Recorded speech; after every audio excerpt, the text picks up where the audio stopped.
Jangan macam-macam. Jangan saya dibully. Kalau kali ini saya udah janji, kalau dalam kampanye ini saya dibully-bully, saya udah punya loh yang namanya pengacara. Saya tepat janji loh. Waktu sebelumnya mau dibully kayak mau apa terserah aja, tapi saya pernah bikin. Jangan saya dibully ketika pemilu. Ya, saya bukan nakutin, itu kata kebenaran saya. Nah, jadi ya eleng aja dah. Dan apa sih? Selain itu mereka juga berasal hidup dan nantinya akan kembali menjadi rakyat biasa. Kayak apa loh? Kalau lagi jadi jenderal, udah gitu pensiun, banyak lalu mengingat, wah dia waktu jadi ini kok gitu ya bu. Nah saiki wis dadi wong biasa. Hadirin sekalian, seluruh anak-anakku yang sedang mendengarkan dimanapun mereka berada, kebenaran dalam pemilu terjadi ketika rakyat dapat mengekspresikan hati nuraninya secara bebas, merdeka dan berdaulat. Nah ini juga untuk KPU, Bawaslu, tolong dong kerja yang benar. Saya kan baca tuh di jalan ada apa itu baliho, wah pemilu yang demokratis. Di mana ya saya lihat ada 2. Kan saya mata tuh suka lihat kalau lagi jalan. Lalu jujur, adil, luber, langsung, umum, bebas, langsung, umum, bebas. Nah ini bebasnya dan rahasia. Jadi tidak digiring loh. Tolong ya.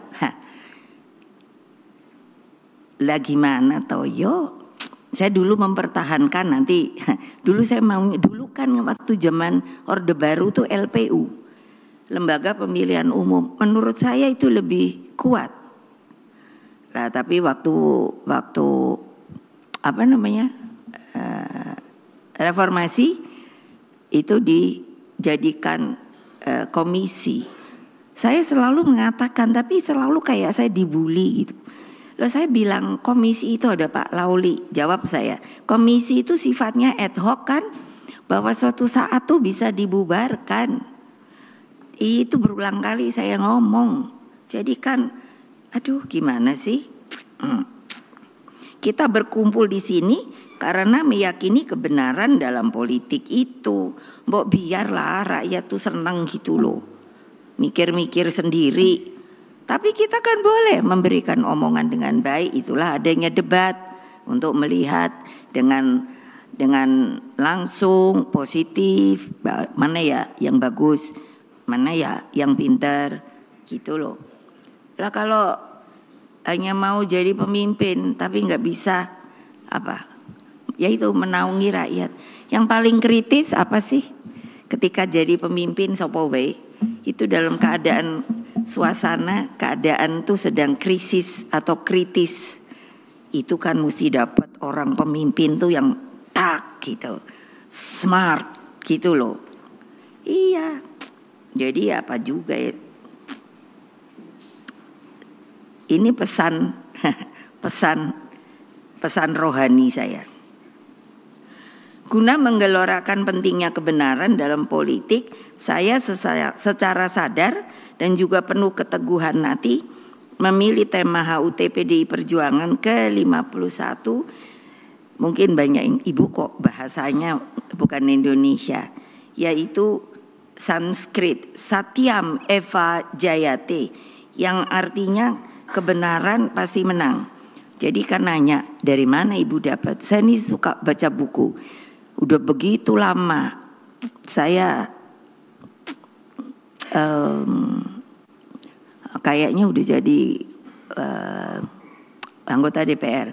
Seorang profesor lupa dari Perancis memberikan pada saya, dia membaca aksara di Candi Borobudur, lalu itu rupanya sejarah dan diberikan pada saya sudah diinikan dari bahasa Indonesia. Jadi ketika itu zamannya Raden Wijaya. Nah itu kan Majapahit, kalau nanti baca untuk datangnya kerajaan Majapahit datangnya dari mana. Ketika itu sedang sengsara, lalu ada seorang empu yang mengatakan, ingatlah, itu kata bukunya yang saya baca, tapi saya jadi ingat bahwa Satyam eva jayate, kebenaran pasti menang. Jadi itu abadnya 13 loh. Dan itu saya pegang terus loh.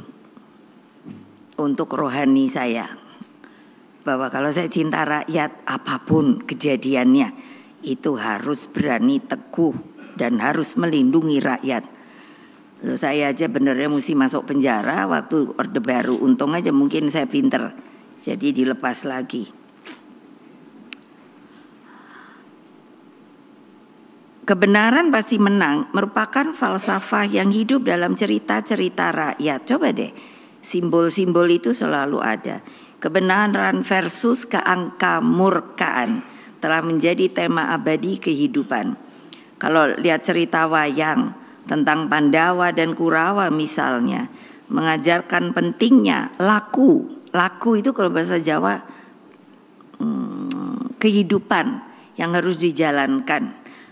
5 sosok kesatria tersebut dengan bimbingan Ibu Kunti dan Kresna sebagai ahli strategi memperoleh kemenangan karena selalu bertindak atas tuntunan moral, etika, dan kesatu paduan dengan Punakawan. Punakawan itu simbol dari rakyat kecil, sosok yang mewakili rakyat kecil atau yang saya bilang akar rumput. Pesan politik kebenaran ini ternyata juga dapat diambil dari keteladanan Nabi Muhammad sallallahu alaihi wasallam. Karena apa? Seorang sahabat Nabi yang hidup katanya paling miskin namun sangat berbahagia, yakni Abu Dzar Al-Ghifari. Rasulullah itu berpesan, kulil haq walau kana muran. Apa yang artinya? Saya senang banget. Sampaikan kebenaran meskipun itu pahit. Tepoknya semua dong. Kalau nggak tepok artinya nggak setuju sama saya. Lori ini kayak ceramah rohani kok, biarin sadar. Nah ini lagi. Makanya kalau siapa yang beragama tolong eling. Hal yang sama juga disampaikan Siddhartha Gautama. Bahwa ada 3 hal yang tidak bisa disembunyikan. Apa? Matahari, karena dianya disuruh sama yang di atas. Dari terbenam dia naik, dia turun lagi atas perintah dia. Lalu apa lagi? Bulan, ketika matahari tidur, dialah yang disuruh datang menyinari seluruh jagat raya ini. Lalu dia tidur lagi. Terus apa dong? Hah? Yaitu kebenaran. Bayangkan Siddhartha Gautama yang banyak juga pengikutnya. Juga ada orang bijak. Kalau di ini banyak banget. Dia atau mereka berkata, kebohongan itu, apapun kebohongan, pasti kebenaran akan mengejarnya. Jadi insya Allah kita akan menang 1 putaran. Siap? Siap? Siap? Kalian siap apa tidak tuh? Gitu loh. Download Tribun X sekarang. Menghadirkan lokal menjadi Indonesia.